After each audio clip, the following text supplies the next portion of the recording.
In 1977, a former orphan in Central Africa crowned himself emperor in robes costing more than his entire nation could afford. Backed by a foreign power, Jean-Bédel Bokassa rose from colonial soldier to absolute ruler, leaving a trail of shattered promises, broken lives, and rumors that unsettled an entire continent.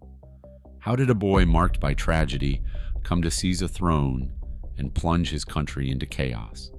The answers begin with a single act of violence that changed everything. Jean-Bédel Bokassa was born on February 22, 1921, in the small village of Bobangui, deep in French Equatorial Africa. His earliest memories were marked by loss. At just 6 years old, he watched as French colonial forces executed his father, the village chief, for resisting their rule. Days later, his mother took her own life. Alone, Bokassa was sent to a Catholic mission orphanage in Mongo, where discipline and survival became his only companions. The mission's strict routines shaped him, instilling a sense of order that would never leave. By 1939, as war spread across Europe, Bokassa enlisted in the French army at 18. He fought in the Indochina War, earning medals for bravery and a reputation for fearlessness among his peers. Years of military service brought him through the ranks, and by the time the Central African Republic gained independence, Bokassa had become a captain. The scars of his childhood never faded, but in uniform he found a new identity, one built on command, loyalty, and the will to endure.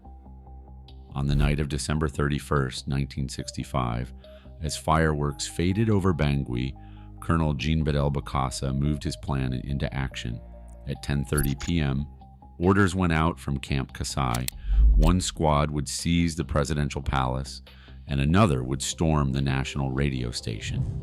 Captain Alexander Banza, Bokassa's trusted ally, directed the officers with quiet precision.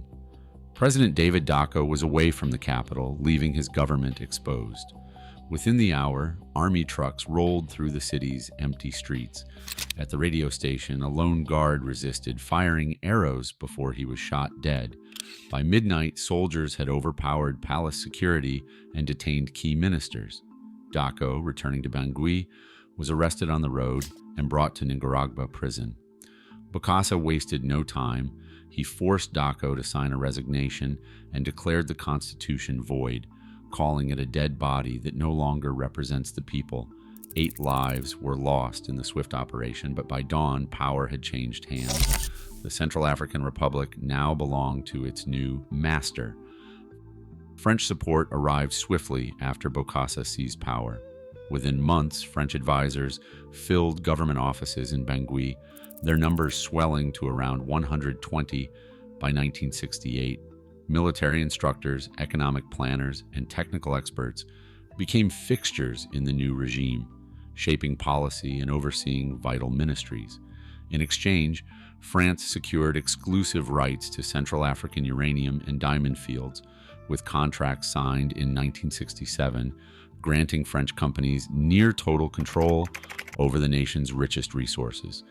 Aid money flowed into Bokassa's coffers, often matching the scale of the country's annual budget, but this support came with strings. French officials monitored every major decision, from army purchases to infrastructure projects, quietly ensuring that Paris's interests always came first.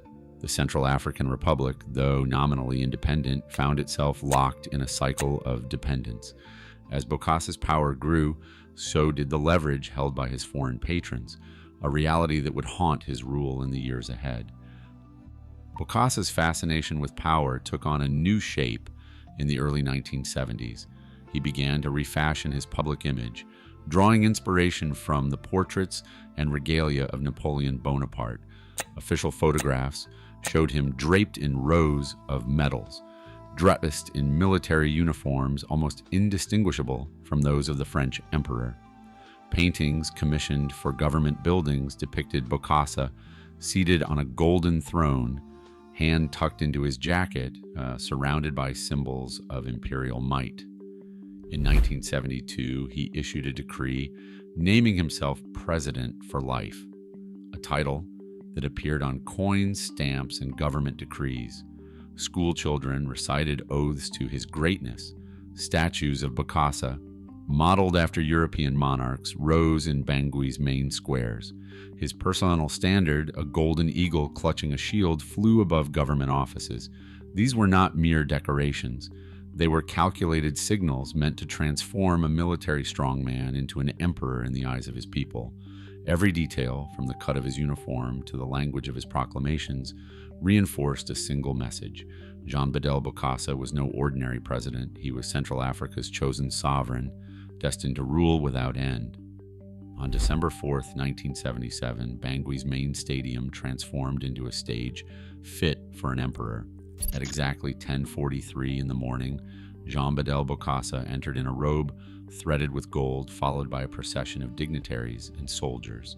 The crown, crafted by Parisian jewelers, glinted under the Central African sun. It was a single piece valued at nearly $5 million. French luxury firms supplied everything from the velvet cushions to the empress's gown. The coronation's final price tag reached $20 million, swallowing 1/3 of the country's entire budget and matching the total of that year's foreign aid.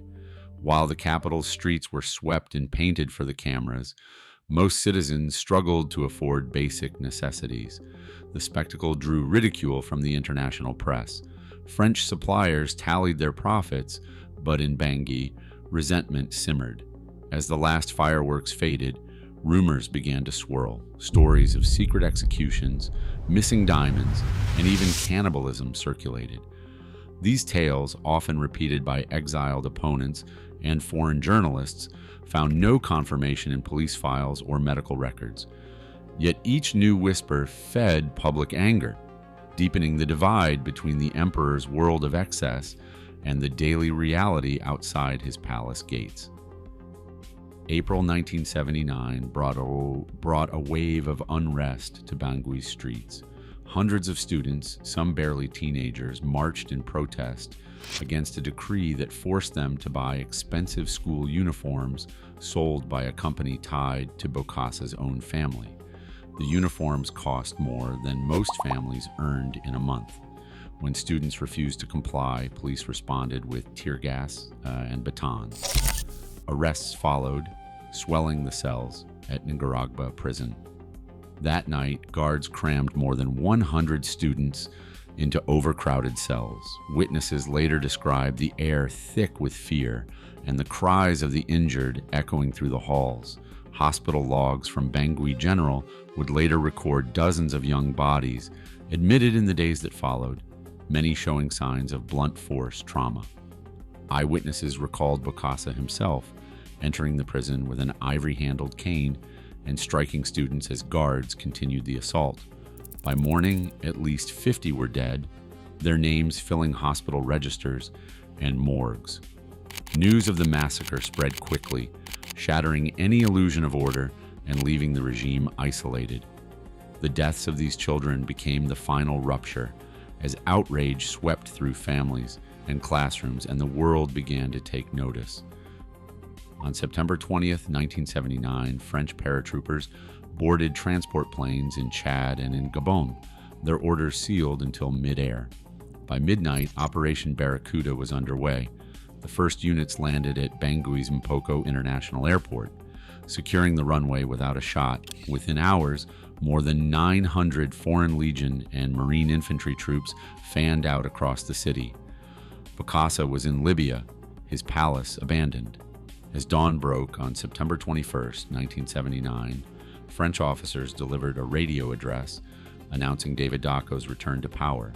Declassified cables later revealed the operation had been debated in Paris for weeks, officially justified by the student massacre, but closely tied to French interests in uranium and instability. Bokassa's empire ended in a single bloodless night. In 1986, Jean-Bédel Bokassa returned to Bangui and faced a courtroom packed with journalists, diplomats, and international observers. The charges were staggering: murder, embezzlement, and cannibalism. Over months of proceedings, survivors of the student massacre described the violence in detail. While Bokassa denied every accusation, prosecutors presented evidence drawn from hospital records and eyewitness testimony.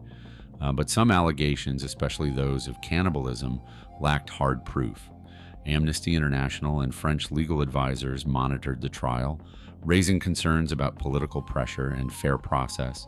In June 1987, Bokassa was convicted on 13 counts, including murder, and sentenced to death.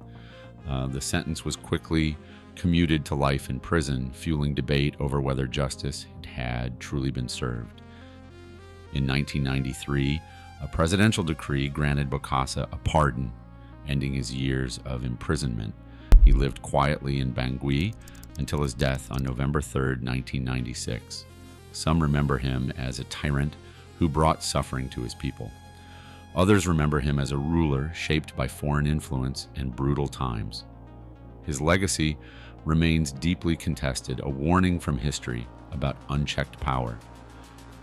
Power can still be bought and borrowed, but accountability lags behind.